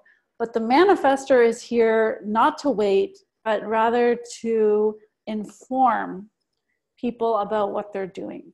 So The manifestor, because they're here to initiate and to kind of get the ball rolling and to say something that makes an impact or to do something that makes an impact, their aura, their energetic presence is dense or closed and repelling. And it's so interesting because I've done a lot of human design readings for manifestor women, and it's been so fascinating because so many of them have the most sweet, kind, soft personalities, but actually their aura or their energetic presence is dense and repelling. So it's not that they have a dense and repelling personality, but they do have an energetic presence that in a way is saying, hey, I am going to do what I need to do. Get out of my way. Here I come. I'm making an impact. So that's the manifestor. So if you are a manifesting generator, you do not have a dense and repelling aura. Just for you to understand. So you don't have the aura traits of a manifestor, but you do have a connection between a motor and the throat, which means you have that ability to initiate, get up and go, make things happen. You don't need to work in a team. You can work alone. You can get things done on your own. You have maybe a higher speed of getting things implemented than someone would if they were a projector, a generator, or a reflector.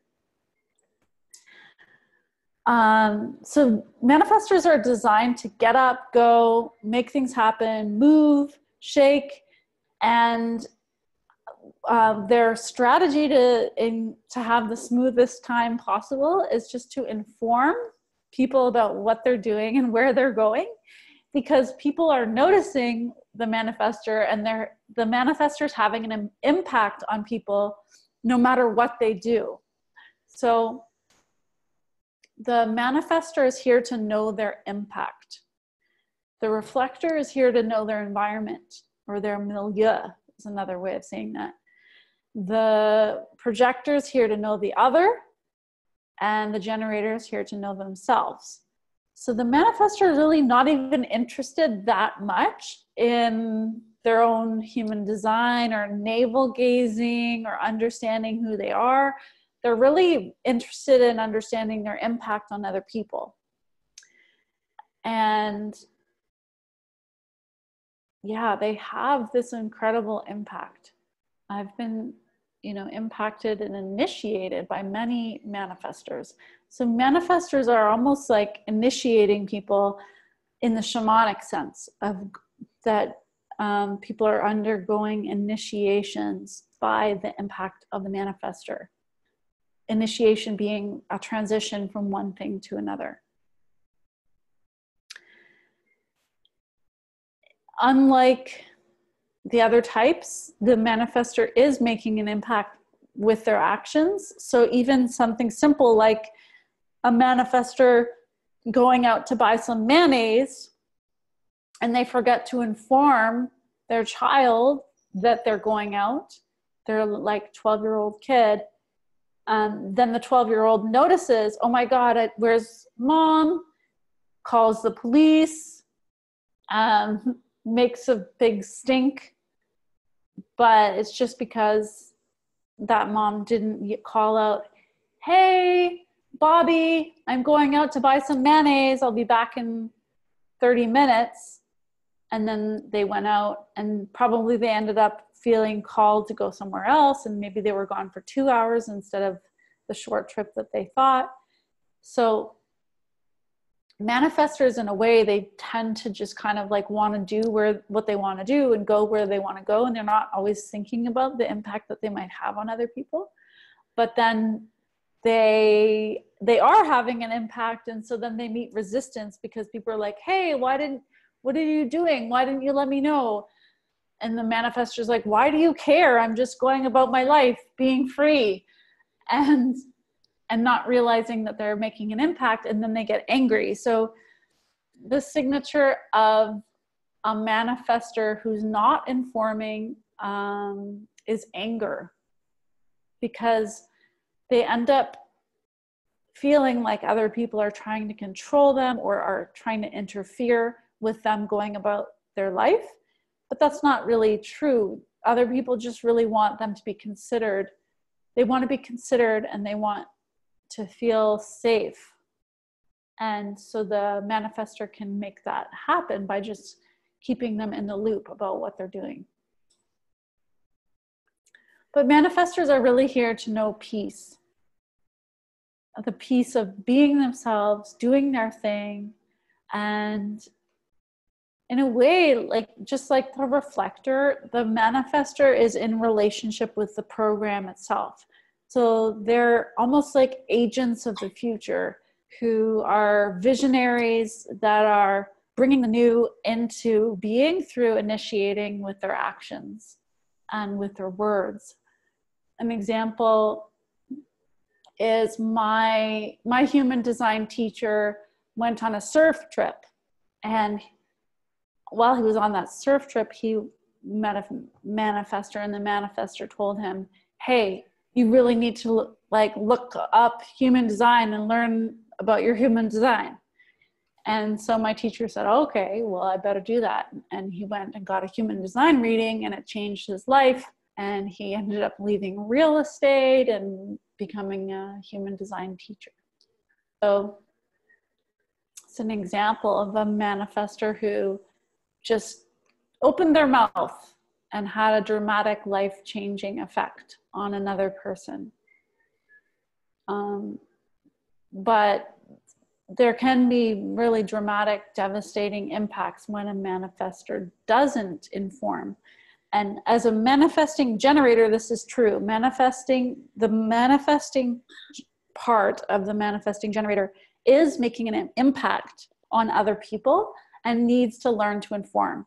So as a manifesting generator, you do need to wait to respond, but then also inform others about what you're up to that are going to be impacted by your actions. I'm really learning this myself in my life right now. It's taken me years. My boyfriend is training me. Like when I go away, when I used to travel, I never called my boyfriend. Like I would leave for a week and I wouldn't even call him to say, hey, I got here safely. I was just gone. I was doing my thing. I was in the present moment, and I wasn't considering the impact that might have on him. I just recently went on a trip and basically ended up breaking up with Rolando because of how lacking in informing I was during my trip. You know, for me, that's normal. It's like, I'm just doing my thing. I'm being free. I'm doing me. And for him, he's being impacted. So this last trip that I just went on to do my booty training, I was like, he was training me. He's like, okay, when you arrive, you need to text me. And like, I want to talk to you every night. And like, if you're going somewhere out of the plan, please let me know. So it's just like learning how to communicate and inform.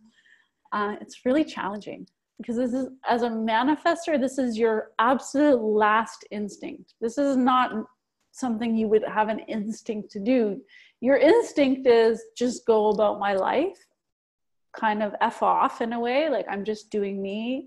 Why do you care what I'm up to? But understanding, oh, I'm making an impact with everything I do, and then seeing, oh, I see how this person is impacted, so I'm going to communicate, I'm going to be respectful. It's almost like just having manners makes it so that people don't kind of rain on your parade, that they're supportive of your plan. Let's see if there's anything else. Yeah, that was it about the manifestor. Cool. Thanks to all of you who have stuck around the whole time. You're the survivors. So I'd love to end by just going around the room, having you share one thing that you're most impacted by, that you're taking away from today. let us start with Danita. Oh, I just unmuted you and then you muted yourself again. There Sorry. you go. Get stuff done. Apparently that's just what I did. Yeah, it's interesting, manifesting generator, but under the generator portion, it seems like that's the most that resonates with me. But definitely waiting. That patience problem. So all the work with Kate and now what you're saying, it's kind of interesting. It's completely who I am, is to just sit back, trust, and wait. And I'm really finding recently there's a lot of power in that. So that's probably my biggest takeaway, is that it's aligned in so many ways. And I was never even, I had no clue before that was the type of person I am, but it makes so much sense.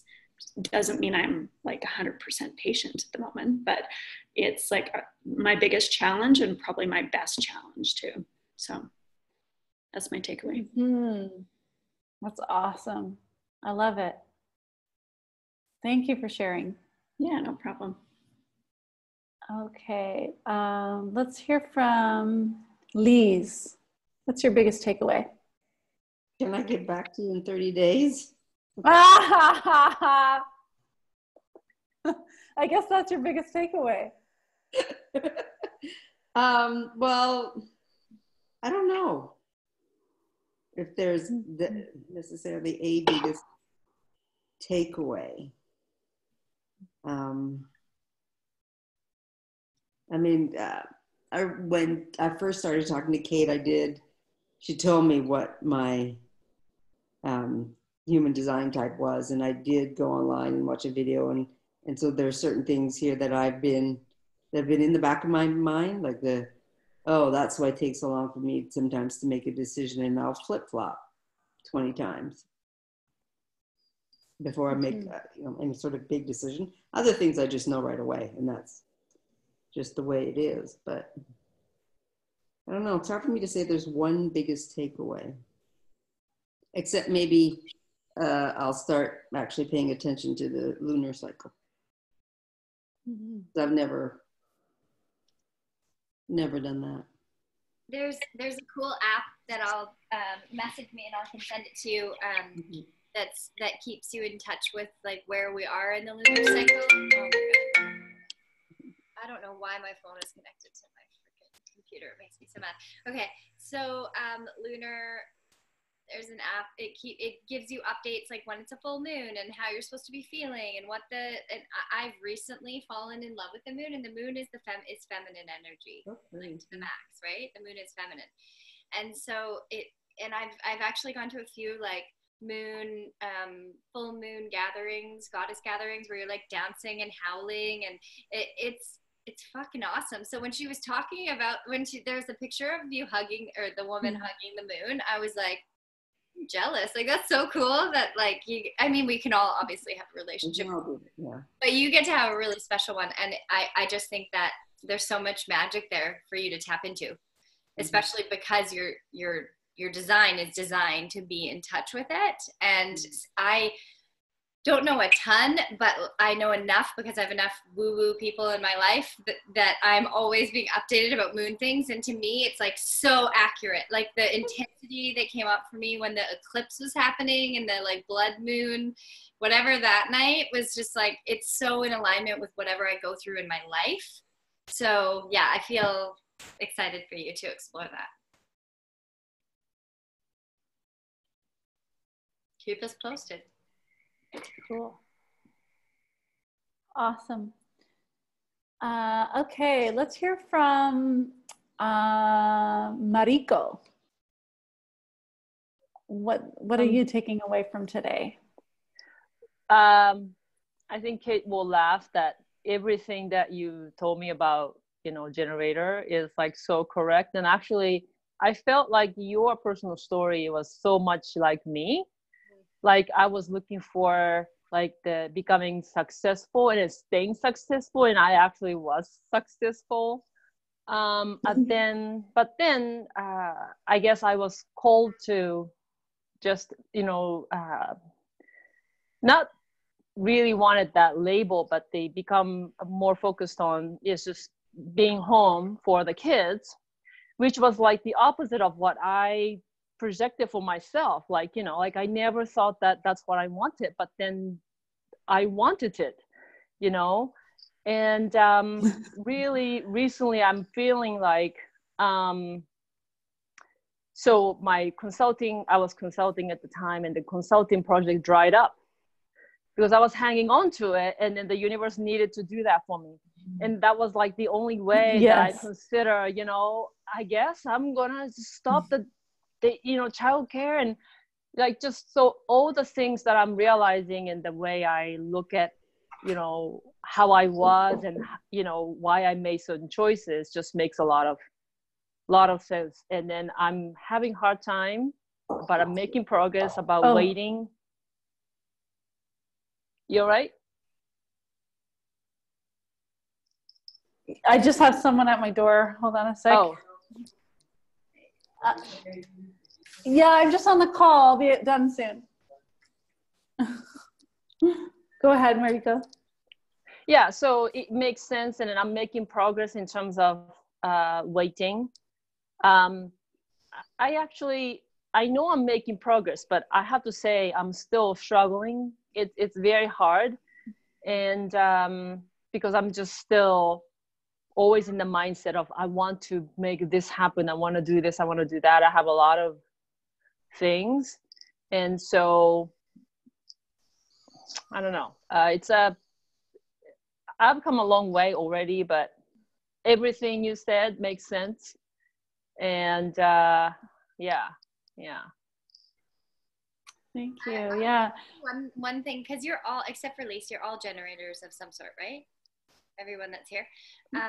A friend of mine, Andrea, went to a workshop with a human design teacher, and she said, she was like, wow, she used to always want to be a projector because it was like, you don't have to work or whatever. But generators, one thing that her biggest takeaway from this new teacher, she was like, no one's ever positioned it like that before. And I think Karen kind of alluded to this, but that it's aligned with Mama Gina's work and with the Path of the Heroine, is the generator's purpose is to experience pleasure. And so because of the sacral energy. So to follow like the or the it's just like, is it pleasurable or is it not pleasurable? And that you're listening to that as the guide for like the yeses and nos. Is it pleasurable or is it not pleasurable? I don't know. Like, anyways, I thought that was really cool about generators. And I think for you, Mariko, on your journey is like, if that's really what you've been doing, because Eleanor's so strong, of course. But when you drop into pleasure, like your whole being shifts. Right. Ladies on this call who can attest, like your face looks different, your everything shifts when you drop into just allowing yourself to follow pleasure. So yeah, and then that's really interesting because I was really just thinking back and why I decided to learn Spanish, and before that I was actually taking French and didn't like it. It was not fun. But the Spanish was the language that was fun. Yes. So that stuck with me. And then now I got to go to Spain, and then, all these things like your favorite boyfriend was Mexican, right? Yeah, that's how. But then I had other boyfriend who spoke other languages, but I didn't do it, It was like the speaking Spanish, just that the conversation I had with the people who speak Spanish was fun. Pleasure. And then so like that really motivated me, and it's just kind of hearing what you said. It's like, yeah, I made those choices because it was fun for me, Yes. Not because I thought that I could get a job or, anything like that, but it was really about the fun. And then I just felt right. I wanted to invest my time in this particular language. And I feel like I'm rewarded so much more for doing it, like over the years. And I actually going to be easier for you. Like you've always been doing it. The universe has been leading you here the whole time. But I think it's going to be easier for you when you're living in your own place without your former partner. Yeah. Right? Because he's part of contributing to this pressure of like, you should be doing it, should be. So yeah. Right. Yeah, it's happening. So yeah. Thank you. You're welcome. And yeah, with the generator, one way to think about it, especially in those times where there isn't a lot happening and there isn't a lot to respond to, is just taking it one day at a time and seeing what would be a satisfying use of your energy right now. You know, it can be just simple things like going to a yoga class or making yourself a yummy salad, or going for a walk outside and resonating with a flower or with a sunset. You know, like it doesn't have to be monumental, life changing choices. It could be, you know, that you resonate with the homemade mayonnaise on your fish taco. So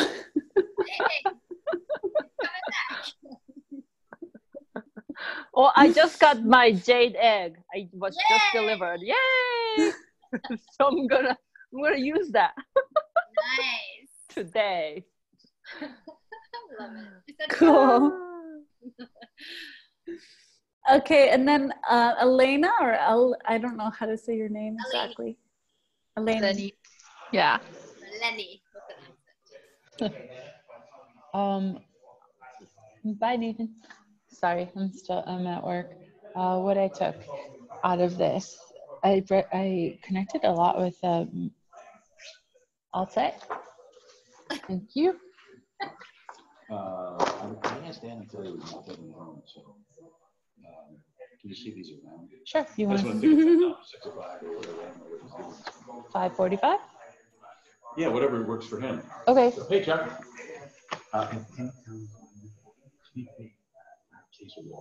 Yeah. How you doing? Good. Sorry, guys. At work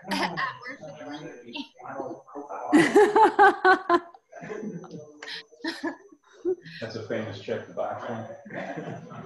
Yeah, it's like watching some sort of TV show. Sorry. Like The Office. We're watching The Office. Okay, quickly before they come back. Turn the screen.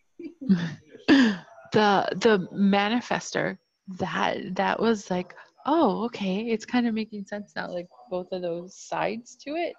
And patience is my thing that I need to learn, and just trusting that it's gonna work out. That's my big thing. Absolutely. Learning how to be a beer, not a doer. Learning how to like sit back and be like, okay, it'll happen, just breathe. Exactly. And just reinforcing in my head that it's happening for me, not to me. But it's just odd, like the whole human design thing and how it's clicking, because like Mariko and like Danita, when I just sit back and let it happen, it's right. It's okay, let's go. This is what I'm supposed to do. But when I force it and make a decision, I get frustrated because I don't communicate to other people why I'm making this decision, or I'm expecting them to read my mind and figure it out. Yes. So, and I'm like, why upset me? And then it's just like, oh, okay, I get it. Sorry. Oh, damn. I do that too. Yes. Yeah. Awesome. Thank you for sharing. Kate, one takeaway? I really enjoyed learning about the reflector because my brother's a reflector too, and at least and I had never met reflector. I look up people's charts all the time. I've probably looked up hundreds of charts, and so they're the only two reflectors I've ever met, and I only recently found out maybe a year ago that my brother is a reflector.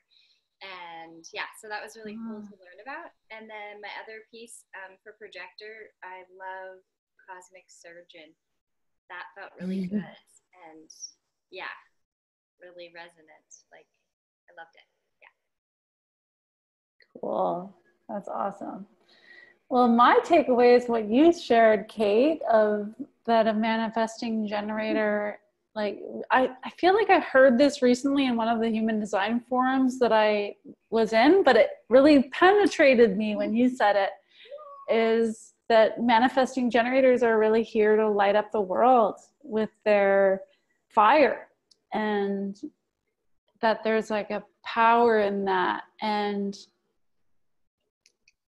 you know, oh, well, I didn't mention this, but manifestors in particular are really here to be empowered. And if they're not empowered, they're not really being a manifestor. So I feel like my shadow is when I'm disempowered and when I'm not in touch with that power. And like hearing you talk, Kate, just really gets me more into that feeling of empowerment of who I am. Thank you. I love it. I love it. And, oh, what was I just going to say?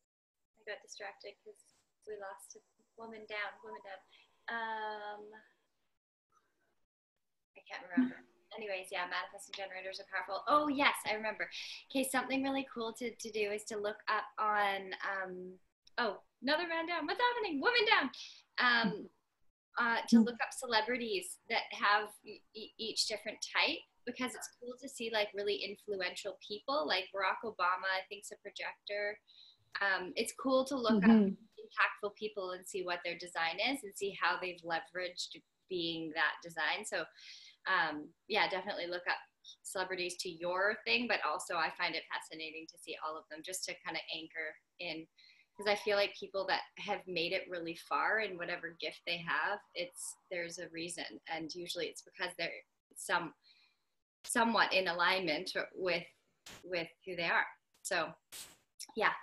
And I want to say thank you, Karen, so much for sharing this with the group. This is so fun. It was such divine timing because I just started the Heroine Sisterhood Facebook group maybe a month or two ago. And my vision for that group is that there's always a place where we can connect and share and support each other, and that it's a group that just keeps growing of like-minded women who are all committed to the same path. And I had this vision of every once in a while surprising you guys and popping in with something new that can support you on the journey. And this just felt so aligned with, it is so aligned with the path. And yeah, and you're magical. And I'm so glad that they got a flavor of you today. And hopefully lots of the ladies get some deeper dives with you. And yeah, that was really fun. You're amazing. So thank you so much. And let's end, thank you. Two of you, but let's end with one word of what we love and appreciate about Karen, so she has something to say. Oh, one word. Or you can like throw together a couple. There's only two of you. I'm gonna say magical, just magical being. That's always been my favorite thing about you. There's so much force and power and fire, but it's in such a magical package. Like you're just like a fairy. You just come in and whoop. Yeah, love it. Thank you. I say warmth. Oh, go ahead. Warmth. There's just that, like, even though we're on a computer, there's just a warmth that comes through. Yeah. Thank you, Lise. That's true. Thank you for seeing me.